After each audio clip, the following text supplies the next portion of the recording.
Сәлеметсіздер ме? Менің каналыма қош келдіңіздер.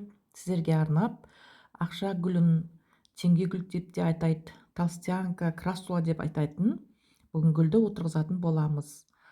Бұл суккуленттер тұқымдастығына жатады. Менің осы гүлім жасы 3-те. Бұл гүлге жаңағы айтып жатады, қызыл лента байлап қою керек, құмына майда тиындар салу керек деген сенімде кеңінен тараған.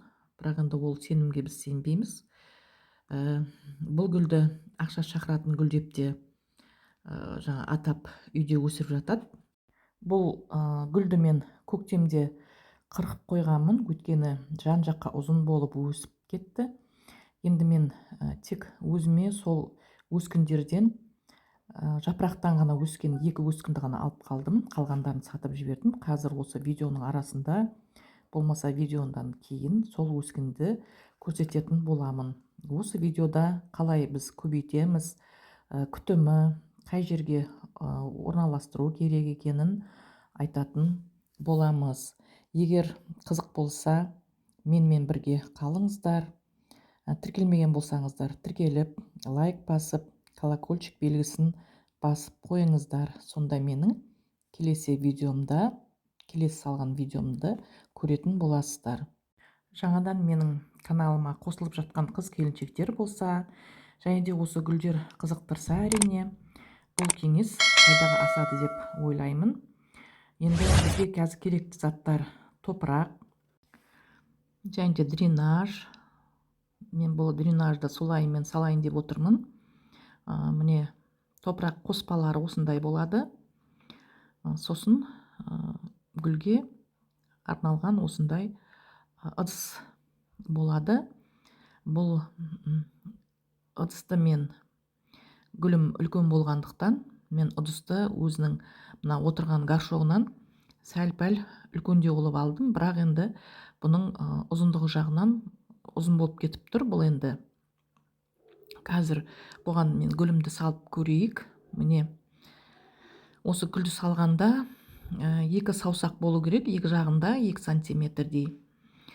Міне, бірақ енді бұл көлемі жағынан үлкен болғанмен, мына ұзындығы жағынан ұзындау болып тұр. Сондықтан да мен бұған жаңа гүлдің көлеміне, ұзындығына келтіріп, мына отырған горшогында құмына сәйкес мен енді бұған дренаж салам, молдау қылып.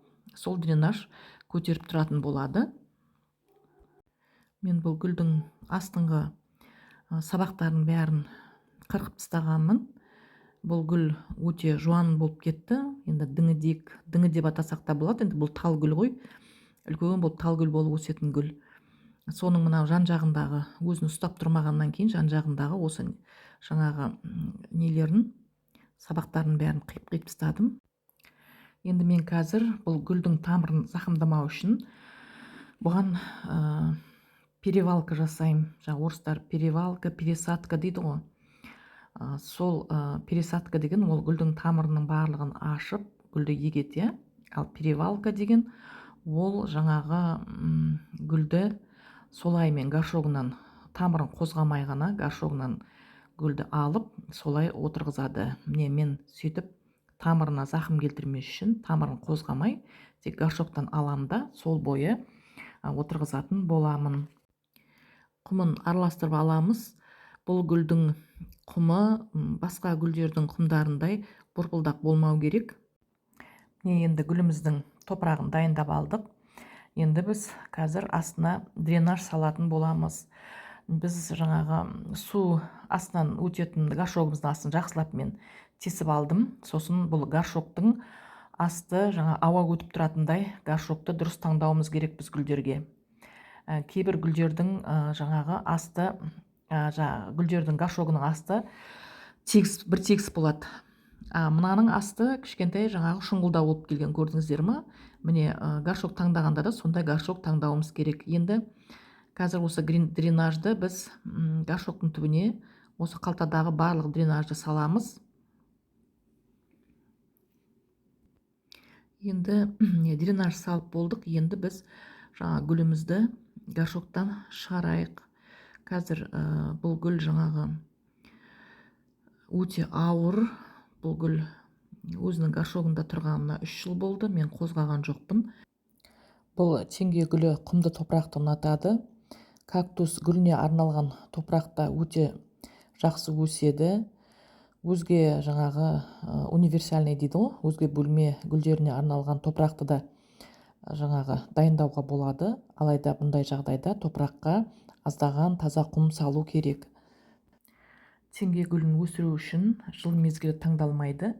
Яғни кез келген уақытта бұл гүлді көбейтіп, жапырағынан отырғызып, өскіндер алып, өстіп жаңағы өсіре беруге болады. Бұл теңге гүлі ауаны тазартатын ерекше заттар бөліп шығарады өзінен. Ондағы биологиялық белсенді заттар үй ішіндегі жағымсыз микрофлораны төмендетеді. Бұл теңге гүлін қыста айына бір-ақ рет суару керек. Өйткені бұл теңге гүлі көп ылғалды ұнатпайды. Ал жазда 2 аптада 1 рет суарады, сонда 1 айда 2 рет суару керек екен.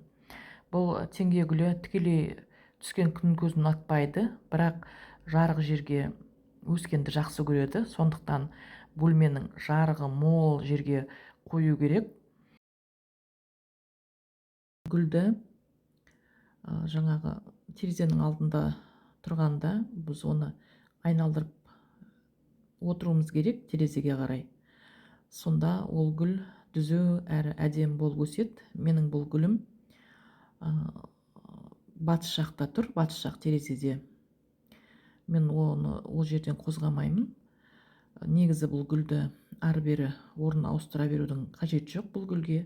Сол өзі қай жерде өсіп, жақсы өсіп тұр, сол жерге қою керек.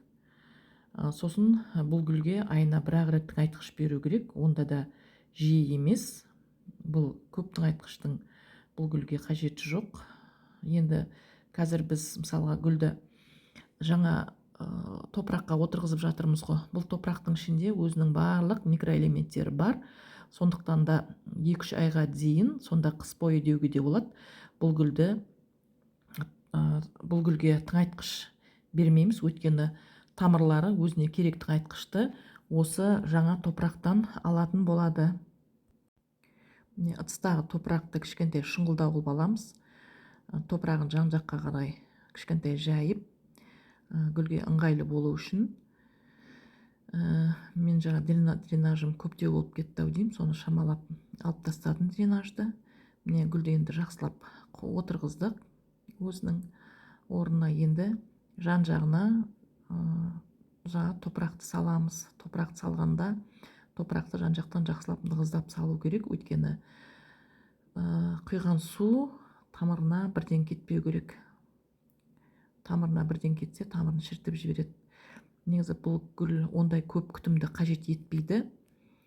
Бір жақсы жері, мысалға, бір суды құйғаннан кейін әбден суы құрғап қалғанша бұған су құймаймыз. Бұған суды көп құя берсеңіздер, бұл гүл жаңағы тамыр шіріп кетеді. Гүлдің су ішкісі келіп тұрғанын оның жапырақтарынан білуге болады. Өйткені жапырақтары жұмсақ бола бастайды. Ал су құйғаннан кейін оның жапырақтары қайттан өзінің қалпына келеді.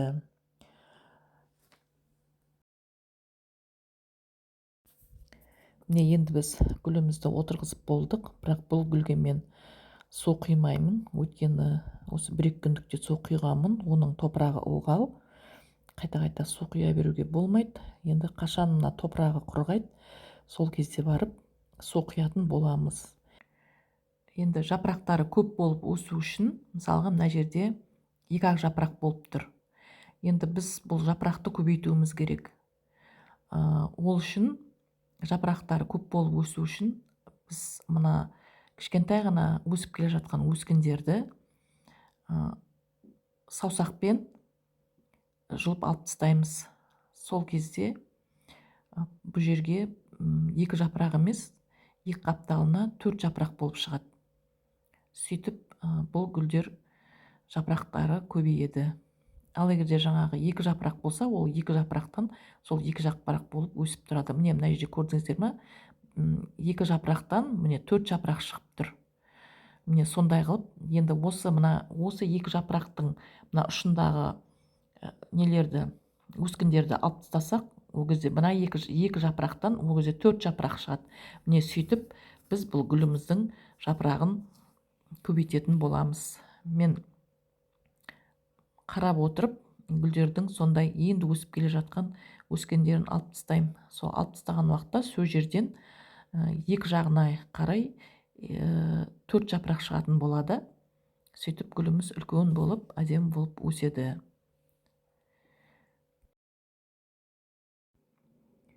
Өскіндерге келетін болсақ, міне жапырақтан өскен, мынау екі өскін, екі жапырақтан өскен.